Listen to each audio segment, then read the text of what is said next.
Back in 2020, at the outbreak of the coronavirus pandemic, I started a regular conversation with you that came to be popularly known as fellow Ghanaians. It was a time of great fear of the unknown, and the entire world felt at risk. I came into your homes regularly to tell you what the experts were discovering about the virus and what we should do. Now that we have seen the worst of the COVID-19, I can tell you that there were moments during those times when I was distraught. There were moments when I was in despair about the apparent inadequacy of our health facilities. And there were moments when I wondered if the dire predictions made about dead bodies on our streets would truly happen. But I knew that I owed it to all of us that as your president, I had to hold my nerve, show leadership, and take us out of the crisis. With your help and support, and the great mercies of the Almighty, we can say that we emerged from the ravages of the pandemic with one of the lowest mortality rates globally. In fact, Ghana's handling of the pandemic won universal acclaim. We could all see in real time the devastation that was being wreaked on economies during the pandemic. But I doubt that anyone imagined the extent of the damage. Our economy here in Ghana, like many, many others around the globe, was thrown into turmoil. When I said, at the height of the COVID pandemic, that we knew what to do to bring the economy back to life, but not how to bring people back to life, it was not said in jest. We had done it before, and we were on course to doing it again. Ghana's economy grew by a remarkable 5.4% in 2021, signifying a strong recovery from the 0.5% growth recorded the previous year in 2020 due to the COVID-19 pandemic. In fact, in the last quarter of 2021, our economy grew at 7%, only for the Russian invasion of Ukraine in the first quarter of this year to aggravate the effects of COVID-19 and plunge the global economy to even greater turmoil from which it has not yet recovered. The whole world has been taken aback by the speed with which inflation has eaten away people's incomes.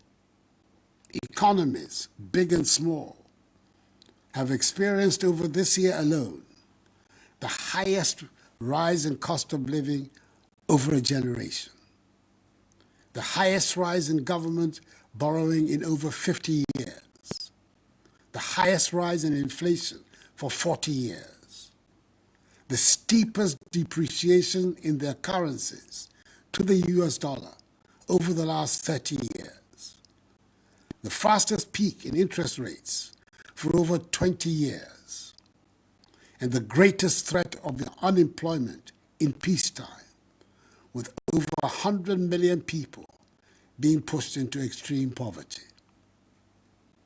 Between the end of 2019 and now, inflation in Ghana has increased by 5-fold, in Togo by 16-fold, by 11-fold in Senegal, and by 7-fold in Côte d'Ivoire. In truth, however, the fact that there are petrol queues in France does not make it more tolerable that the trottoir price from Kasoa to Circle has doubled in the past 1 year. Nor does it make it any more tolerable that the price of cooking oil goes up every other week. It is important to state mentioning the increases in prices worldwide is not meant to belittle the scope of suffering here, but simply to help us put things into some perspective and hopefully learn some useful lessons about how other people are coping. Fellow Ghanaians, this is why I'm back in your homes this evening, to ask for your support as we work together to get our economy back into good shape. In April, after the cabinet retreat of the first quarter, in recognizing the deteriorating macroeconomy, my government announced a 30% cut in budgeted discretionary expenditures and a 30% cut in salaries of the president, vice president, ministers, deputy ministers, MMDCs, and political office holders, amongst other measures. And since July, when the government took the difficult decision to go to the IMF to seek support, I've been speaking publicly at different fora on the subject of the economic difficulties we face, especially during my recent tours, so far, of 9 regions, and interacting directly with you, the Ghanaian people. It is also true that many of you have felt the need for me to come back to the fellow Ghanaians format that brings us all together. For us in Ghana, our reality is that our economy is in great difficulty. The budget drawn for the 2022 fiscal year, that is this year, has been thrown out of gear, disrupting our balance of payments and debt sustainability, and further exposing the structural weaknesses of our economy. We are in a crisis. I do not exaggerate when I say so. I cannot find an example in history when so many malevolent forces have come together at the same time. But, as we have shown in other circumstances, we should turn this crisis into an opportunity to resolve not just the short-term urgent problems, but the long-term structural problems that continue to bedevil our economy. I urge us all to see the decision to go to the International Monetary Fund in this light. We have gone to the fund to repair in the short term our public finances and restore our balance of payments, whilst we continue to work on the medium to long-term structural changes that are at the heart of our goal of constructing a resilient, robust Ghanaian economy and building a Ghana beyond aid. And additional funding to support the 2023 Budget and Development Program are at advanced stages and are going well. We're determined to secure these arrangements quickly to bring back confidence and relief to Ghanaians. We're working towards reaching a deal with the IMF by the end of the year.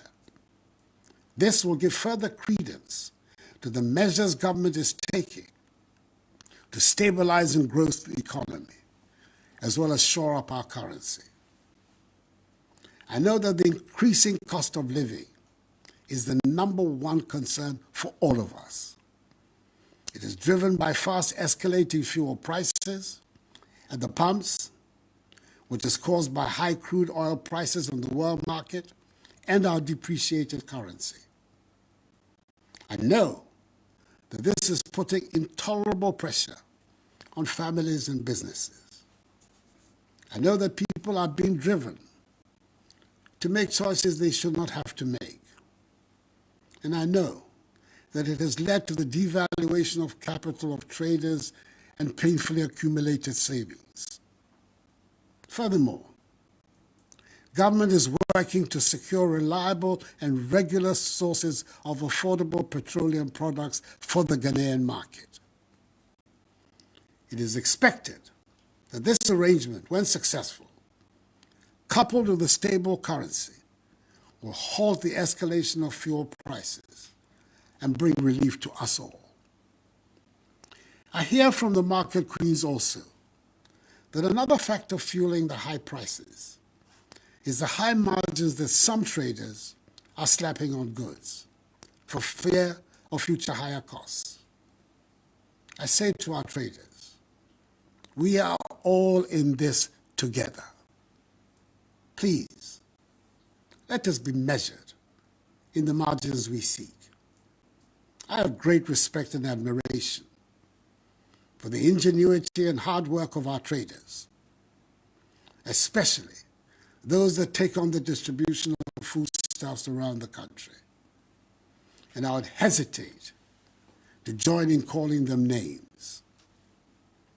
I do make a heartfelt appeal that we all keep an eye out for the greater good and not try to make the utmost profits out of the current difficulties. In language that every market woman and indeed every trader in our country understands, let me say that the basic problem we face is that we're not making as much money as we need to spend. And what little money we do make is going to pay for the debts we have contracted to fund the development projects we must have. Not enough of us are paying our taxes. Not enough of us are producing to generate the revenues that we need.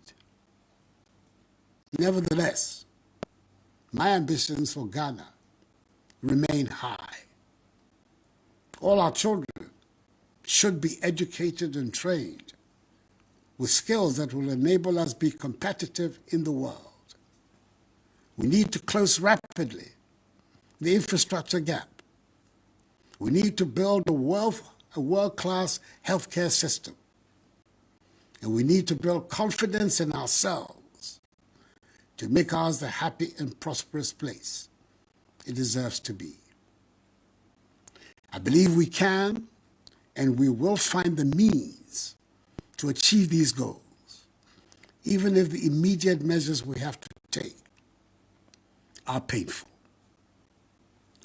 At the just-ended cabinet retreat at Peduasi Lodge, my government agreed on the framework for the post-COVID-19 program for economic growth and the IMF support for its implementation, as well as the work being done by the Ministry of Finance in preparation for the 2023 budget. At the retreat, we took some firm decisions that should put us on the path that will take our nation out of the current economic difficulties. Let me try and give you an outline of the main decisions without getting into the technical language that baffles many of us. To restore and sustain debt sustainability, we plan to reduce our total public debt to GDP ratio to some 55% in present value terms by 2028, with the servicing of our external debt pegged at not more than 18% of our annual revenue also by 2028. We're committed to improving the revenue collection effort from the current tax revenue to GDP ratio of 13% to between 18 and 20% to be competitive with our peers in the West Africa region. The Ghana Revenue Authority is rolling out an extensive set of measures to support the enhanced revenue mobilization. All of us must do our patriotic duty and support the GRA in this exercise. We're aiming to restore and sustain macroeconomic stability within the next 3 to 6 years, with a focus on ensuring debt sustainability to promote durable and inclusive growth while protecting the poor. We've decided to review the reforms in the energy sector, the capping of statutory funds, implementation of the Exemptions Act, and a new property rate regime. We've also decided to continue with the policy of 30% cut in the salaries of political office holders, including the President, Vice President, ministers, deputy ministers, MMDCs, and SOE appointees in 2023, just as we will continue with the 30% cut in discretionary expenditures of ministries, departments, and agencies. My fellow Ghanaians, the success of our efforts at diversifying the structure of the Ghanaian economy from an import-based one to a value-added exporting one is what will, in the long term, help strengthen our economy. We're making some progress with the 1D1F, but our current situation requires that we take some more stringent measures to discourage the importation of goods that we can and do produce here. To this end, we will review the standards required for imports into the country. We will prioritize the imports, as well as review the management of our foreign exchange reserves in relation to imports of products such as rice, poultry, vegetable oil, toothpicks, pasta, fruit juice, bottled water, and ceramic tiles, and others, which with intensified government support and that of the banking sector, can be manufactured and produced in sufficient quantities in Ghana. Government will in May 2023, that is 6 months from now, review the situation. We must, as a matter of urgent national security, reduce our dependence on imported goods and enhance our self-reliance, as demanded by our overarching goal of creating a Ghana beyond aid. Much as we believe in free trade, we must work to ensure that the majority of goods in our shops and marketplaces are those we produce and grow here in Ghana. That is why we have to support our farmers and domestic industries, including those created under the 1D1F initiative, to help reduce our dependence on imports and allow us the opportunity to export more and more of our products and guarantee a stable currency that will present a high level of predictability for citizens and the business community. Exports, not imports, must be our mantra. Accra, after all, hosts the headquarters of the Secretariat of the African Continental Free Trade Area. Fellow Ghanaians, as the French would say, l'argent n'aime pas le bruit. To wit, money does not like noise. Sika mpe dede. Where there's chaos, where there's noise, where there's unrest, you will not find money. If you talk down your money, it will go down. If you allow some unidentifiable person to talk down your money, it will go down. The recent turbulence on the financial markets was caused by low inflows of foreign exchange and was made worse in the last 2 to 3 weeks, in particular, by the activities of speculators and the black market. An anonymous 2-minute audio message on a WhatsApp platform predicting a so-called haircut on government bonds sent all of us into banks and forex bureaus to dump our CDs, and before we knew it, the CD had depreciated even further. All of us can play a part in helping to strengthen the CD by having confidence in the currency and avoiding speculation. Let us keep our CD as the good store of value it is. To those who make it a habit of publishing falsehoods which result in panic in the system, I say to them that the relevant state agencies will act against such persons. Indeed, some steps have been taken to restore order in the foreign exchange markets, and we're already beginning to see some calm returning. We will not relent until order is completely restored. The following actions have been taken thus far. 1. Enhanced supervisory action by the Bank of Ghana in the Forex Bureau markets and the black market to flush out illegal operators, as well as ensuring that those permitted to operate legally abide by the market rules. Already, some Forex bureaus have had their licenses revoked, and this exercise will continue until complete order is restored in the sector. 2. Fresh inflows of dollars are providing liquidity to the foreign exchange market and addressing the pipeline demand. 3.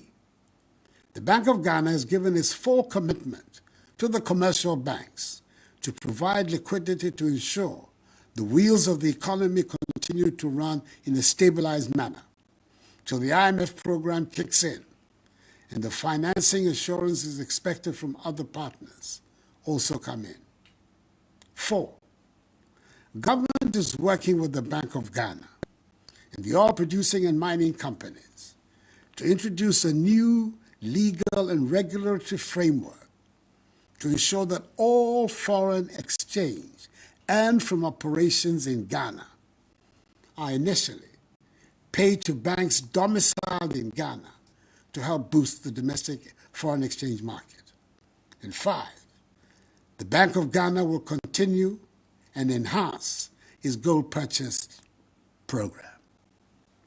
I'm confident that these immediate measures, designed to change the structure of our balance of payment flows, sanitize the foreign exchange market to ensure that the banks and Forex Bureau operate along international best practices, together with strengthened supervision, will go a long way to sanitize our foreign exchange market and make it more resilient against external vulnerabilities going forward.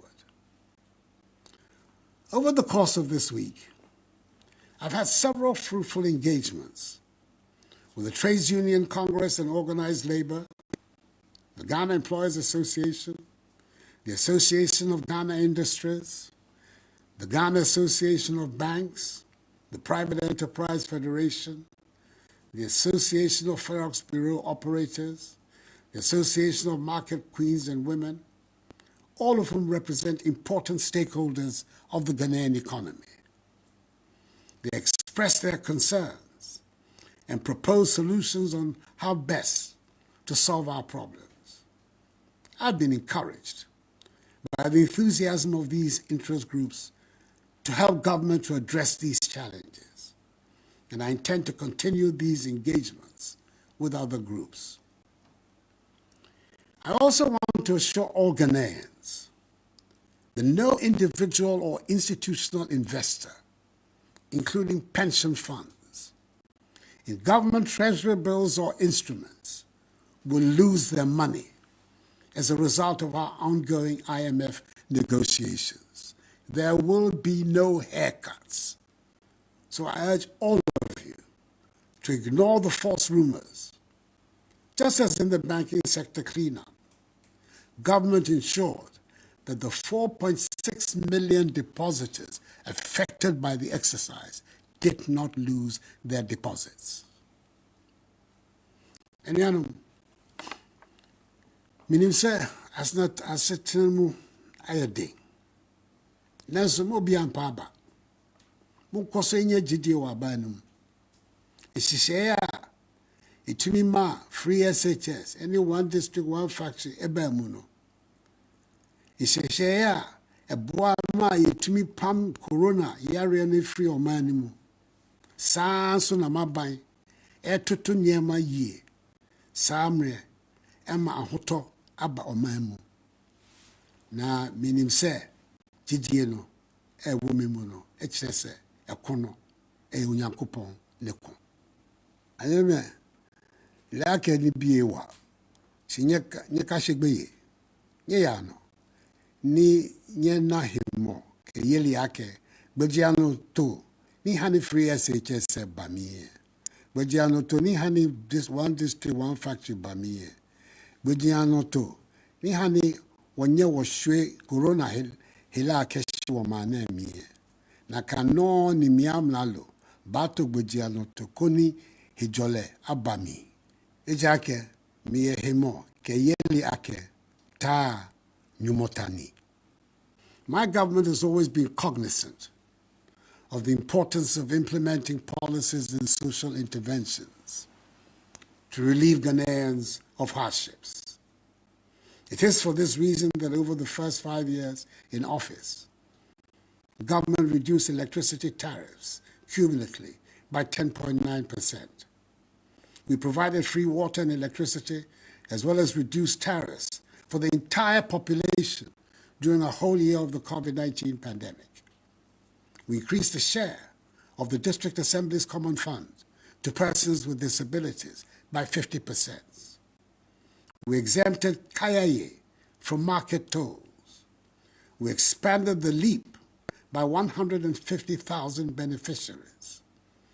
We expanded school feeding from 1.6 million children to 2.1 million children.